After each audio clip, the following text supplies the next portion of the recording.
Welcome back. This is Newscheck, and we are continuing with our discussion where today we are looking at the challenges that have come along with the phased reopening of schools in the country. And joining me now on set, other than Madam Irene Kamau, who is the CEO of Kasarani Group of Schools, we are joined by Fredrick Muingi, who is the principal of MGA Schools. Karibu sana.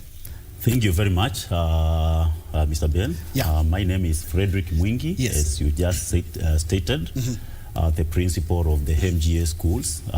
We are privileged to have 3 campuses.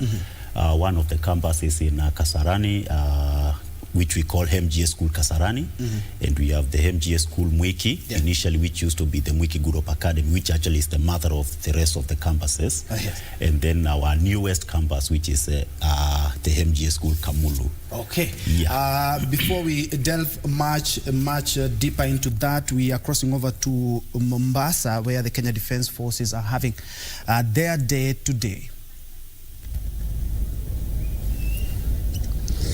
Good morning, Ben Troinjue. We are coming to you live from the Mariakani Garrison, where today the armed forces are marking the auspicious Kenya Defence Force Day. This is the 9th annual Defence Force Day to be marked here in Kenya since the Operation Linda Inchi was launched in 2012. And today, of course, we will be seeing some of the soldiers honored for the auspicious and the selfless work they have given up for this country. Remember, the armed forces is made up of the Kenya Army, the Kenya Navy, and the Kenya Air Force. These are soldiers who are in the front line, in the battlefield, to ensure that Kenya is properly defended in its territorial regions. And today, of course, we shortly, the Cabinet Secretary for Defense, Monica Juma, arrived, and of course, he was joined by the Chief of Defense Forces,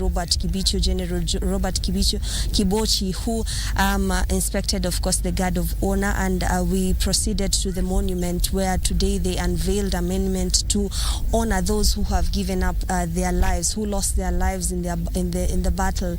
Remember that Kenya is a part of the troops that are part of the AMISOM troops in Somalia, who are guarding this country and, of course, this region in the fight against the Al-Shabaab.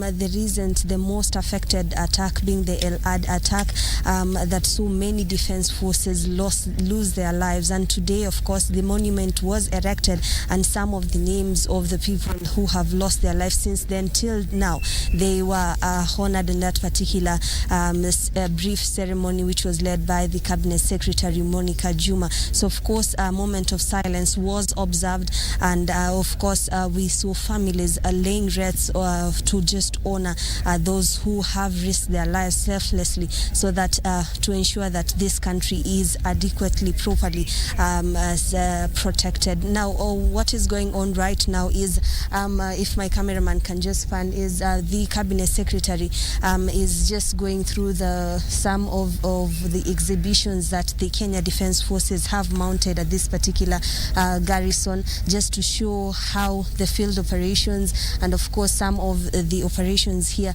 at the garrisons usually happen, their training, and of course how they tackle the enemy when it comes to front line. So she is in the field hospital, of course, with some of the doctors who usually attend to the soldiers, the armed, the Kenya Defence Forces soldiers. From there, this event, of course, is going to she's going to proceed to the main dais where the event is going to take place. We'll see some sorts of entertainment thereafter. We will see he give her speech. But today morning, of course, she commended the troops that are in Somalia. She passed out a message just to encourage them on their selfless acts, so that they can continue with the work that they are doing at the various posts that they have been deployed. Remember that Kenya is part of the AMISOM troops that are currently pitched camp in Somalia to defend this country and, of course, this region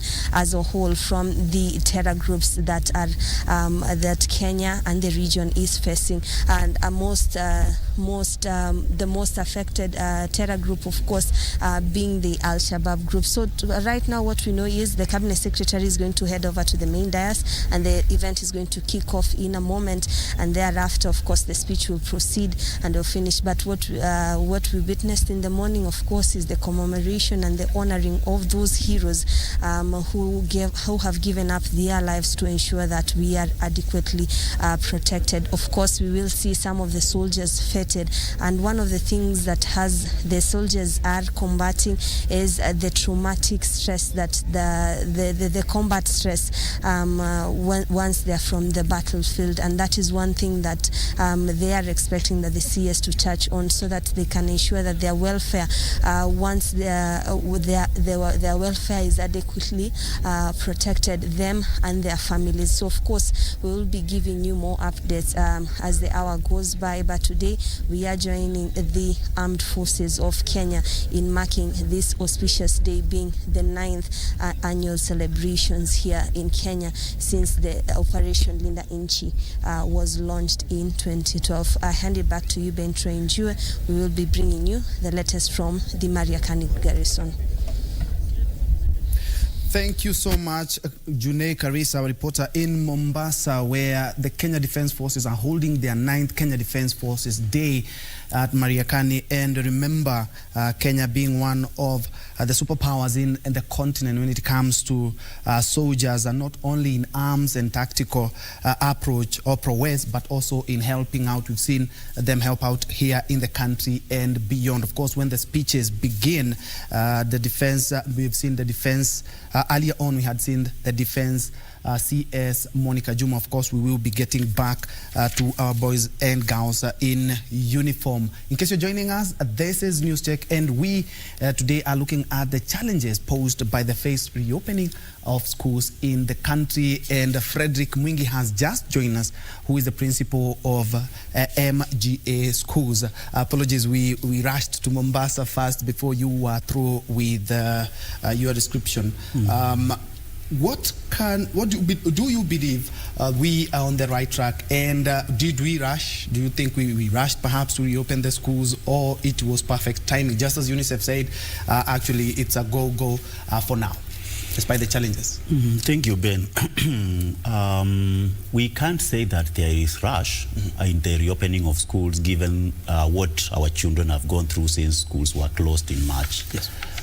You've been able to follow and seen that majority of the students have been very much affected by the break that they have been in. Of course, for a good reason, because we know all these things happened just because we had this particular pandemic that came to our country, or struck all over the world. But then when it finally reached our country, now we had no option but to close the schools, of course, for our own safety and for the children's safety and the entire population. Now we've been at home for like 7 months. We've seen children getting pregnant at early ages. We've seen children going through a lot of mental torture, a lot of child labor and such kind of vices. Given that now the COVID-19 infection in the country, we've seen it start going down, we believe it's the right time for us to be able to bring back the children to school so that they can be able to find the safety, because there's safety in school. Remember, they are going to find teachers, they are going to find an organized, institution that will give proper guidance to them, will be able to guide them in the right ways, rather than being left out there to fend for themselves. What we can say is that the announcement of the reopening is what we feel wasn't, did not take care of the interests of different stakeholders that, are involved in this. Take the parent, for example, is caught off guard, especially a parent of a child in a private school. Yes. That parent is required to pay school fees for this particular child before they return them to school. You've announced and given them like 6 days and tell them that within 6 days you should prepare your child and take them back to school.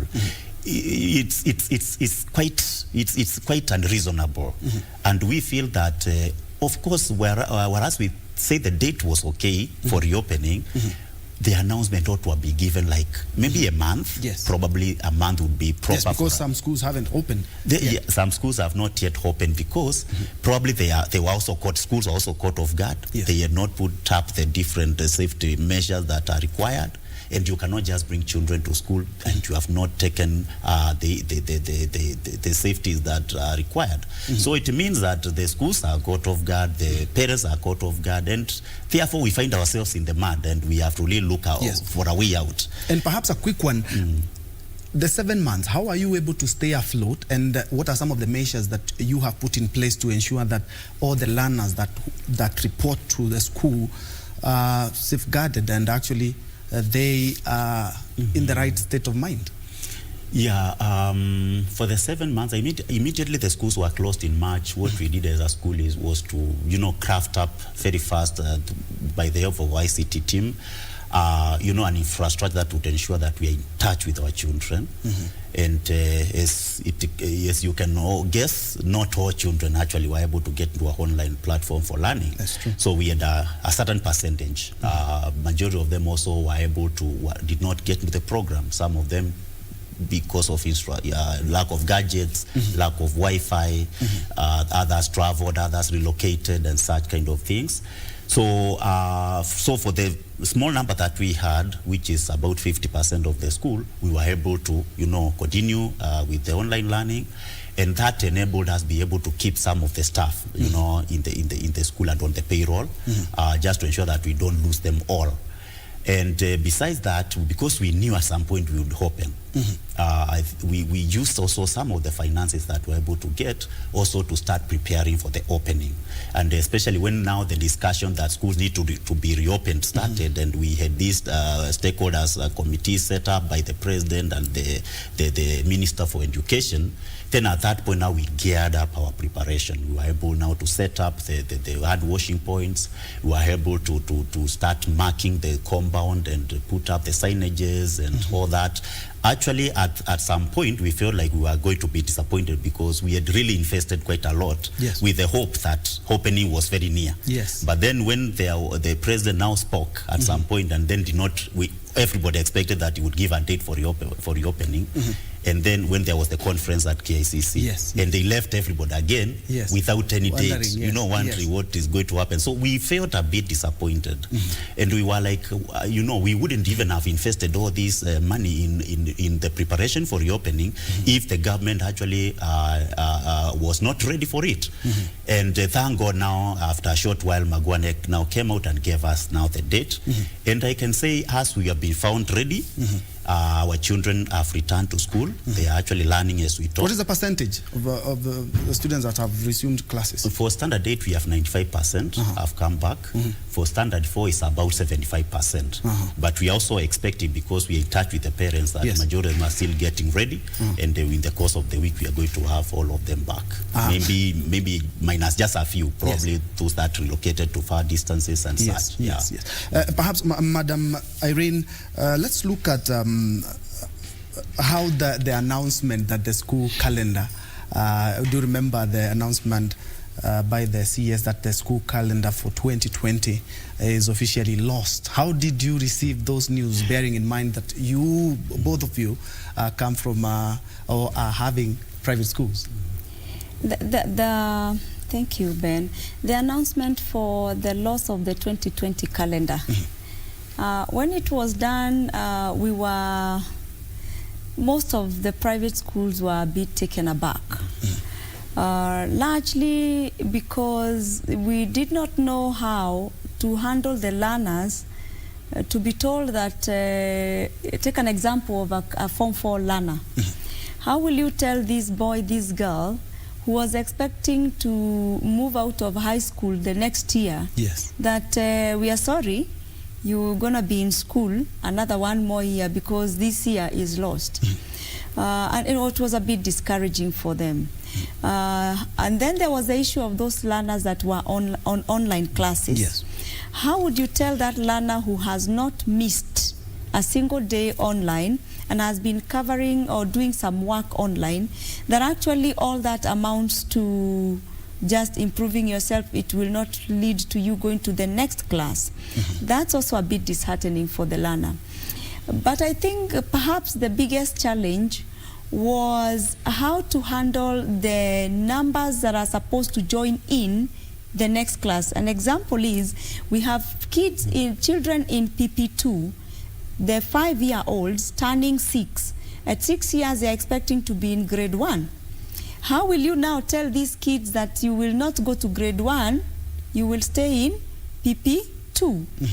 Then there is the one who is expecting to be in grade 2, they will go to grade 2 at the end of the year, and there will be nobody else coming to grade 1. So what will happen with that vacuum there? So there was a little bit of disorder. So we kept asking these questions, we kept discussing these questions, until when the ministry came up with a unified, standardized way that all the learners should be able to flow together. The other challenge that we were finding with the issue of timing is in the registration of KCSE and KCPE, not for this year, but for the year to come. Yes. You see, so things were a little bit, one thing was triggering a reaction in another thing, but all this looks like they are stabilizing with the new calendars that we are being given. The best thing is this, that actually no time was lost for any of them, because we will be able to recover. We've always been sitting down and looking at exactly what was lost. You see, we had covered like grade 8 and Form 4. They had actually, most of the questions of KCSE, KCPE is up to grade 7, a little bit in grade 8 and up to Form 3. Yes. That work should be covered by then. Lots of schools are covered by June, July. The syllabus. So whatever, by the time the COVID-19 came and we had to go, there is a lot of coverage that had already been done, and that may not necessarily halt the children in the preparation of sitting for examination. So they may have an added advantage in a way. That time that they were given the 7 months, they plowed it in to preparing themselves for the examination. So you can only expect them to have prepared better as opposed to if they did the examination at the prescribed time in November. So now they have a big leeway here to prepare and polish what they needed to polish. I hope this translates to good results. Indeed. And Fredrick, Yes. you both of you are career teachers, Yes. but you're also parents. Yeah. What more as parents should we do to ensure that our students not only are safe, but ensure a smooth transition when it comes to anything learning? Because we also have a role, just not going to send our students and our learners to school and then watch what the government or the teachers are going to do. That is true. Yes. Now, let me say that the parent, just like the school, has a very great responsibility. Because at the end of the day, we are saying that we are dealing with a pandemic or an illness that is the first time we are getting to experience this, isn't it? We might say we've put a lot of measures, safety precautions, and so on and so forth, but at the end of the day, as Madam Irene will tell you, it will be very hard, very, very hard to be able to maintain that physical distance that would assure that if a child comes to school with the virus, will not be able to transmit it to the next child. Reason is because children are children. Yes. Therefore, we might say another thing about the precaution is this, or the safety of the children is this, that some of the children, especially in our school, we have children that are in boarding, and we have children that are day scholars. Okay, these children will be coming to school and going back to their parents, interacting with their parents, coming to school to interact with the rest of the students and even the teachers. So we can take care of the environment in school. What about the environment at home? What is the parent supposed to do to ensure that the environment at home also is assuring safety of this child, so that the child does not actually come and then bring the virus gotten from home to the rest of the students and teachers in school? So that will be the responsibility of the parent. It will mean that the parent will have to take care as they go to interact with their colleagues at the place of work, as they go to their different, about their lives, they will have to remember that they have children at home, and these children will actually go and interact with other children coming from other places at school. Therefore, they have to take extra care as parents now. Of course, as we say, these parents that we are serving, be private schools, we also expect they would be able to, cater for their children's education, and this time around with a little bit more responsibility as far as COVID-19 is concerned. Because as we tell you, we are going to put up all these many measures, or we have put up all these many measures, Irene will tell you it's not easy. There's a lot of a lot of funding that is required, isn't it? Yes. The school did not have any money. The school, there were no reserves from the previous terms, meaning that the parent must be ready also to cater for what? For the particular many things that are required for us to put in to be able to ensure that their children are safe. We are not saying that we will be able to push the children because the minister pronounced himself to the fact that we should not send away children because of lack of payment of school fees. However, that is not like a license for parent to think they can actually take a child to school without paying. And perhaps they had a fee balance from the first term. Yes. So what that means is that there must be, as much as a parent, some of the parents are also very much affected by what we've gone through. They should also view it as their responsibility to support the school, to educate their children. And we are saying that you find yourself not able to pay the fees that is required of your child, get in touch with the school. Let's walk the journey together. Don't wake up, send the child to school, and then sit back and watch. We are not able to do that because for us to be able to ensure your child is safe, ensure your child is get the best of education, we'll need the parent to support financially. Remember, we are being told that when we are talking about physical distance, we're talking about increment of classrooms. That is manpower. And manpower. Now, if we have a staff of about 90 staff, if you doubled, let's say the teaching staff would be like 60, double that number, it would be 120. Now, paying such a workforce in a month is not simple. So it means that even as schools, we also need to be very keen to ensure that we also are able to remain afloat. Otherwise, that's the reason why you are seeing many schools are doing the mathematics and thinking we may not be able to survive this. Let's just close and start something else. Because when you look at what the parents are going to pay, you are not able to increase the numbers because you don't have space. In fact, you are supposed to split the classes, increase the staff. Sometimes that mathematics may not add up, and that's why we are saying that the parent should also work with the fact that they are also part of the stakeholders and the very key stakeholders in the promotion of quality education and also the safety of the children through financial support. Irene, perhaps you can add on that. You're also a parent. Yes. In matters fees, one of the things I'm hearing directors of schools recommending, and actually according to a circular given to us from the Kenya Private School Association, is that it should be handled as at case-per-case basis. You realize there are those learners who, no matter how much you want to help them, they may not be able to come back for one reason or the other. Because if the parents lost their jobs ultimately, then that parent, no matter, even if you were to slash the fees to half, that parent just won't be able to make it. But then there is that other parent who, although they are having difficulties, may still be able to send a child to school with a little bit of an adjustment.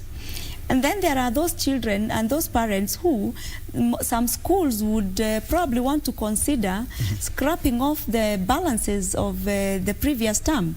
A good example that I heard the other day is from one of the public schools, a secondary school. They wrote a message to one of our managers from Govio Boys, to be specific. And the message said that if you're coming to bring back your son to school, the balances you had for term 1 has been scrapped off. That is in good faith. Govio Boys. Boys or girls? Boys. Incidentally, that is where I studied. Yes, Govio Boys, they are not coming back with their first term balances. You see, because we are all human beings and we are understanding where this thing has pushed us to. So schools have also to have a heart.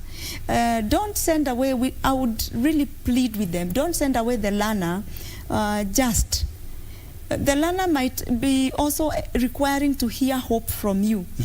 So the issue of bringing them back to school should be handled with a lot of humanity, a human face. Let's not just tell the children, bring the money. You know, you're telling the parent to bring the money, and oblivious of the fact that the parent at the other end could be having an issue. But the best recommendation is case by case, case by case.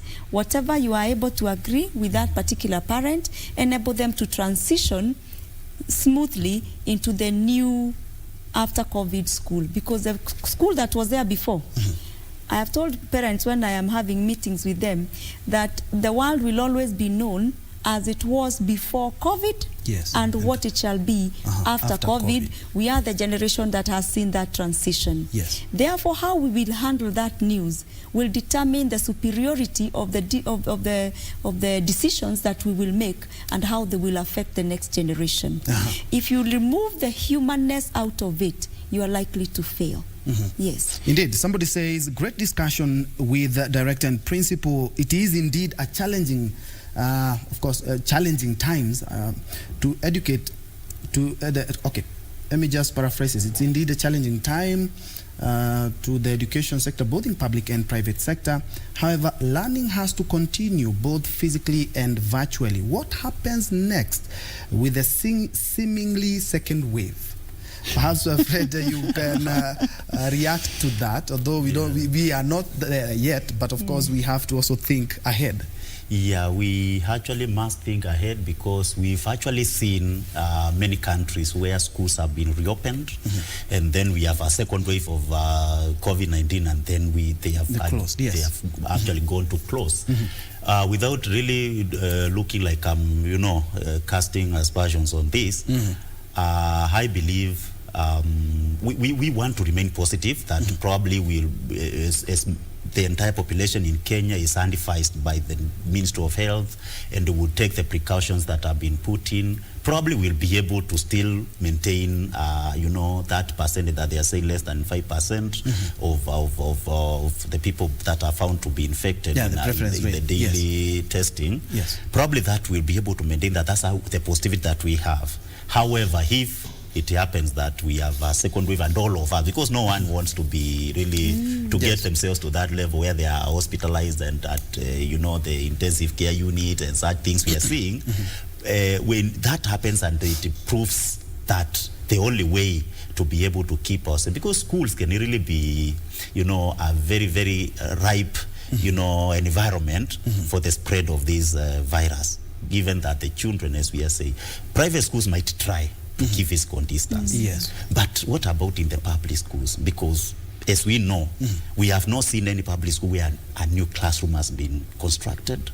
We have not seen any public school where a borehole is being sunk, unless and we cannot expect that to happen within the next 1 month or so. So it means that it will be difficult, and even the minister himself pronounced himself to the fact that physical distance is a challenge and will not actually.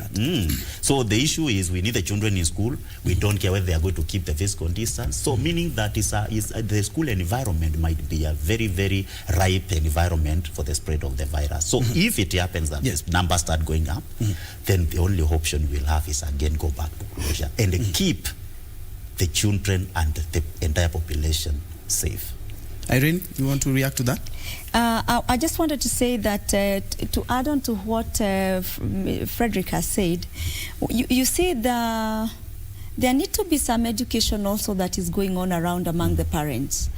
In the event that your child has a cold, and children are weather prone, I keep calling them weather people. When it is hot, they catch something because of the dust. When it is cold, they catch something because of the weather. The parent must be sensitive at all points. If your child has some symptoms of cold and everything, please keep your baby at home. We have to, this one all schools must stress. Keep the child at home in the event that you find they are coughing, they are having the runny nose. Don't send them to school in the event that the child is not well. And if you're suspecting that you could have contracted the virus yourself, or somebody, a member of your family, or even come into contact, we are requesting very, very loudly, kindly parents, keep the child at home even for that 14 days. Schools must be willing to understand that that class register may not necessarily take every child in, because a child should be able to stay at home in the event that they suspect something. And then if possible, can we have the children checked for COVID-19 those ones that are big enough, especially the high schoolers and all those that are required to be checked by the Ministry of Health, have them tested for COVID-19. Take advantage of the free testing that is going on now. Get your child tested so that you can get some assurance. And I move it even further and say, hata wewe mzazi, kindly get yourself tested. Let's give our children a good environment. That is what I would say. Indeed, that was a tweet from Ustad Lunani. Of course, Foster Wanje, you're watching from Mtwapa Mtembeni, Kolasinach, Kolo. You haven't said where you're watching us from, but you are following, and Justin Nyakundi is also following from Mombasa. Actually, we need to pick up the pace now. What exactly, you know, you are also stakeholders. You might not, of course, make decisions when it comes to matters education, but you're also stakeholders, and you also need to be heard. What do you think, what more do you think should be done by all stakeholders as we wind up? What I think all stakeholders should do, first and foremost, from the bottom of my heart, is sensitizing the people. You see, when you're in a leadership position, you're not just yourself, you're holding the lives of everybody else. At that point, as stakeholders, you yourself as a mother, you have the lives of your children to worry about and the lives of your family members. If you're a director, you have the children and the teachers. If you're a teacher, you have a class. The position at which you're holding, sensitize that small group on issues related to COVID-19. Let it not be something under the table. And let's not wish it away. Let's not act like it is not there. Wear your mask almost always if you are able to, because if you're not on your own, then and you're in public, then do the right thing. That sensitization for me is very, very key. Beyond even giving the water point and the sanitizing and even the sanitizing booths, all that is good. But imagine how bad it would be if all these facilities are provided for and the people don't know what to do with them or are overlooking them. Hence, you start talking about a second wave. The second wave is not because we had not managed to bring down the numbers as a country. It is because we got to a place where we were complacent. Complacency meant that, therefore, I didn't bother very much about the distance I kept with the next person. I shook hands, maybe I hugged, I don't know, we shared something, I don't know. And then we have a second wave because of complacency. Let's not lower the gear. Get the people to continuously be alert. COVID-19 is a war kind of zone. Don't put your guard down. It is not over until it is over. Fred? Yeah, so I think I can only echo her words, because at the end of the day, we need to all know that we have a responsibility. We have, schools have opened now, and we are also expecting that probably the rest of the students will be brought back within maybe a few weeks to come. Now, we are talking about the stakeholders, the parents, the teachers, the leaders of the schools, and so on and so forth. At the end of the day, if we are to maintain or to have our children safe from this particular pandemic, and everybody, I think we have to take it as a personal responsibility. As the principal of the school, I must know that I have a responsibility to ensure that, as she says, everybody in the school is compliant to the very, very particular protocols that have been already stated. I thank the Ministry of Education, because even before the pronouncement of the date of opening, they had already released a whole document, I think 100 over page document, that is detailing point by point, very detailed on what we should do. When it's it comes to the dormitory and the boarding facility, what exactly is expected. So it's not that the information is not out there, but you see, people are people. People will look at the document and say, why all this? Others will think it's actually measures to burden them. So I think schools, and especially us who are in those leadership positions, we will have to help people understand first why it is that this is happening. In our school, we've said that in the first 3 days, that is today, tomorrow, and even on Friday, there is nothing like learning that's going to take place in that school. It is sensitization of the learners and everybody in the school on what we expect. This corridor should be used for going one direction. When you come down, use this corridor. When you go to the dorm, you wash your hands. This is what you do. Temperatures is how we are checking them. This is what we are expected to. You know, and it's not a one-off thing. this sensitization is something that we have to keep doing every time. It's not only to the students, as the parents also, because majority of the parents may not even have access to information. So as a school, we also have a responsibility to bring the parents on board, probably hold meetings with them, Zoom meetings, and be able to tell them what we expect them. Because as Irene said, the parent also must also know that at the end of the day, this child will come to their home, isn't it? If they come and find the parent is compromising out there, then the child, we are all at risk. So it's our responsibility as a school also to bring the parents and be able to give them this information, sensitize them, empower them, so that when we take it as a collective responsibility, each one knowing it's my responsibility, collectively we'll be able to win the war. I'll also maybe ask the government, as I think it was stated here before, we had a promise of a 7 billion grant to schools. Yes. And I think that's something that needs to be looked into, because bringing back the staff, all the staff back and even increasing more is not something that's going to be very easy for schools. And I believe it's the high time the government consider private schools and be able to, you know, give them the grants so that we can be able to remain afloat and be able to transit to the new normal without necessarily closing down or finding so much difficulties. Let me pose this question. Irene had actually answered this question, but since we were not together, let me pose this question to you. Of course, you have invested heavily when it comes to temperature guns, to masks and everything, and even the social distancing. What happens when you detect that a certain teacher or a certain student or learner is having very high temperatures? What do you do? Okay. What measures have you taken? The protocols that we've set, especially at the management of the gate, because this is happening at the gate, that's where we expect every child coming in, every visitor that's coming in, their temperature must be taken. We've said temperature that is between maybe 37 and 35. I mean 37 and 37.5 to 38, or any temperature above 37. And it's not too high to 38. We need to give this child or this person some little time, because sometimes we expect, given the situation, maybe you've been wearing this mask, maybe the blood's not flowing well, or you've been driving or such kind of cases, your temperature might go a little bit high. So we give them like a minute or two, then we take the temperature again. If it has come down, then that person is okay. But if the temperature is at 38 or even beyond that, then you see we already have what we call the isolation room. You will not like tell the person you have COVID-19. I think it should not. It should be understood that way, because rise of temperature is not necessarily proof that that person has COVID-19. So we have the isolation room. We also have, attached ourselves to a hospital. We have a St. Peter's Health Center at Muingi in Kasarani. We have the Clay City Medical Center, and all these hospitals we've already, got in touch with them. We've got their approval that we are in collaboration. So immediately we reach them. We'll also be able to reach the county, COVID-19 response team and be able to inform them this is what we are having, especially if the person, besides having the temperature side, we are also seeing other signs like of coughing and sneezing and such. That one we can, escalate it to the response team.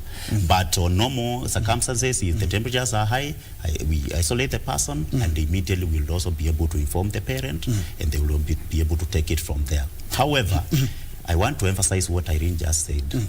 We have told our parents categorically that if your child wakes up and you find that child has a cough or is sneezing or has a flu, it should be clear that that child should not come to school. Keep the child at home, let this flu, disappear, and then the child can come and resume, because the safety and the health of the child is more important. It's more important than even education. Indeed. 30 seconds each. There's a question here. Is the exam and the new curriculum calendar tenable? 30 seconds each, because we have run out of time. Is it tenable? Because now everything has changed. We are used to exams being November and December for our learners, October and November for our learners. For me, it is. It is very tenable. In fact, when I looked at those dates as a team, with the governing council of the school, we looked at those days and we liked them. We like them a lot because the examination will be done at a time when it has never been done before. Yes. And the place where the examination used to happen in the past is that it is usually around November. It is October raining. and November, It yes. is raining, and we have to have some helicopters to fly some examinations to some places. And so when we saw it, we are secretly hoping that the dates can change, preferably permanently. The school calendar should adjust that way, so that even for the government it will be less involving, or less funds will be used to transport examinations. Okay. So if there are, but unfortunately there is an act of parliament that has endorsed the old dates. There's another whole discussion. 30 seconds. Yeah, Kind personally, 30 seconds. I also endorse those dates. Looking at it, the way it was given to us, I think I like it because So parents should at least have should be something in mind that comfortable. this thing is possible. It is very possible. We'll be able to do it because we'll be given, actually I can say it's enough time now to be able to prepare the candidates. But I also personally would prefer the order, way of doing things. Yes. Given that we know our year starts in January and ends in December. Okay, so for me, I would love it to be just aligned to the normal year, the way we know it. However, we should be able, this is just for the meanwhile, to just be able to cover up and be able to go back to the normal way of doing things. Okay, Yeah, okay. Thank you so much. Actually, it reminds me of the elections. We used to have them in December. Now we have them in August, and we were able to adjust. Thank you so much indeed for watching News Check, where we are discussing matters, education, and the challenges that have come with the phased reopening of schools. My name is Ben Troy Njue. Lucy Mora has been our sign language interpreter, but I see Lensa Odingo has taken over, and somebody else who is taking over is Timothy Kipnusu with Tamrini.